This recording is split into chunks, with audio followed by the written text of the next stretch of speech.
दिसंबर की ठंडी हवाएं पूरे गांव को जमा चुकी थीं। हर घर के दरवाजे बंद थे, चूल्हे पर अंगीठी जल रही थी। लेकिन एक घर ऐसा था जहां आग होते हुए भी ठंड ज्यादा महसूस हो रही थी। रवि का घर। रवि गांव के किनारे अकेला रहता था। उसकी बीवी 2 साल पहले रहस्यमय तरीके से गायब हो गई थी। लोग कहते थे कि वो बर्फीली रात में किसी के बुलावे पर बाहर गई थी और कभी लौटी नहीं। उस रात भी कुछ वैसा ही मौसम था। हवा में बर्फ के छोटे छोटे टुकड़े उड़ रहे थे। घड़ी ने 15 बजाए ही थे कि रवि को लगा कोई बाहर दरवाजे पर खड़ा है। पहले तो उसने नजरअंदाज किया, लेकिन फिर 3 बार धीरे से दस्तक हुई। थक थक थक। वो धीरे से उठा, टॉर्च उठाई और दरवाजे की ओर चला। जैसे ही उसने दरवाजा खोला, ठंडी हवा का तेज झोंका अंदर घुसा और उसके पीछे से दीवार पर टंगी लालटेन बुझ गई। बाहर सिर्फ बर्फ और धुंध थी, लेकिन उस धुंध के बीच उसे किसी की परछाई दिखाई दी। एक औरत की। वही कद काठी, वही लंबे बाल, बिल्कुल उसकी बीवी जैसी। रवि की सांसें तेज हो गईं। उसने कांपते हुए आवाज लगाई, रीना, तुम। वो परछाई हल्की सी मुस्कुराई और उसकी तरफ बढ़ने लगी।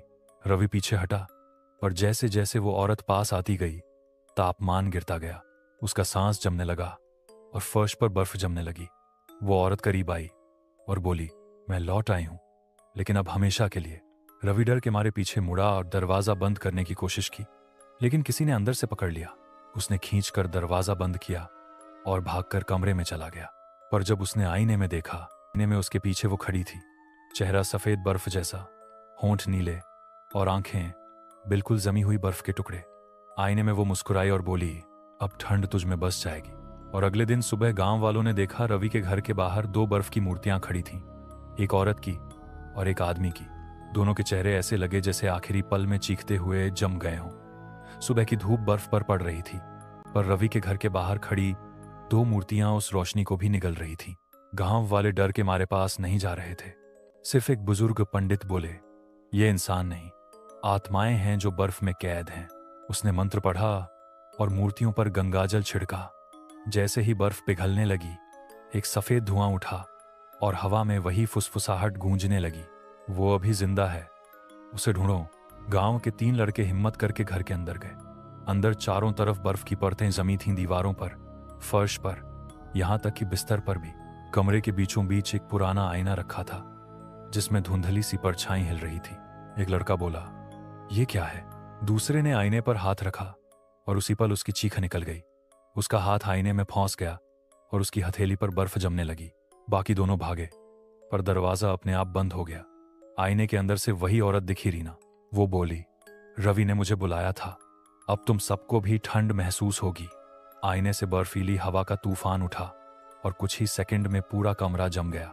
जब गांव वाले दरवाजा तोड़कर अंदर आए, तीनों लड़के बर्फ में बदल चुके थे। पंडित ने कांपती आवाज में कहा, ये घर अब ठंड का दरवाजा बन चुका है, जो भी अंदर जाएगा वापस नहीं आएगा। और उस रात गांव के लोगों ने सुना रवि और रीना की हंसी बर्फीली हवा में गूंजती हुई। गांव में अब कोई रवि के घर का नाम भी नहीं लेता था। रात होते ही वहां से नीली रोशनी और ठंडी हवा फैल जाती थी। एक रात रामू अपने बीमार बेटे के लिए दवा लेने निकला। रवि के घर के पास से गुजरते हुए उसने सुना, रामू। आवाज उसी घर के अंदर से आई। वो डरते हुए अंदर गया। फर्श पर बर्फ जमी थी और बीच में आईना टूटा हुआ पड़ा था। आईने में 3 चेहरे दिखे, रवि, रीना और कृतिका। अचानक वो चेहरे मुस्कुराने लगे और आईने से ठंडी धुंध बाहर निकलने लगी। रामू चीखा, पर तब तक देर हो चुकी थी। अगली सुबह लोग देख रहे थे रवि के घर के बाहर अब 4 बर्फ की मूर्तियां खड़ी थीं और हवा में गूंज रही थी। वही आवाज, अब ठंड बाहर आ चुकी है। बर्फ में बदल चुका था। हर घर के अंदर जमी हुई लाशें, डर के मारे चीखते चेहरे। सालों बाद एक फोटोग्राफर आर्यन वहां पहुंचा। वो उस भूतिया आईने की तस्वीर लेना चाहता था। कमरे में घुसते ही उसने देखा आईना दीवार पर टंगा था और उसमें 4 चेहरे मुस्कुरा रहे थे, रवि, रीना, कृतिका और रामू। वो कैमरा उठाने ही वाला था कि आईने से एक बर्फीला हाथ बाहर आया और उसे खींच लिया।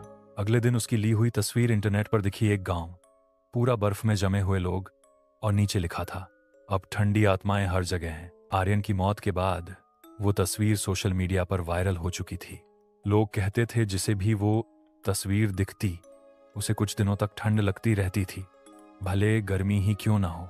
फिर शुरू हुआ नीली आंखों का श्राप। जिसने भी वो फोटो देखी, उसकी आंखें धीरे धीरे नीली पड़ने लगीं और आधी रात को उनके कमरे में ठंडी हवा घूमती थी, मानो कोई अदृश्य परछाई उनके पास आकर खड़ी हो जाती हो। शहर की लड़की नेहा को भी वो फोटो गलती से दिख गई। पहले तो उसे कुछ महसूस नहीं हुआ, पर तीसरी रात जब वो सो रही थी, खिड़की अपने आप खुल गई और एक फुसफुसाहट सुनाई दी, तुमने हमें देख लिया, अब तुम हमारी हो।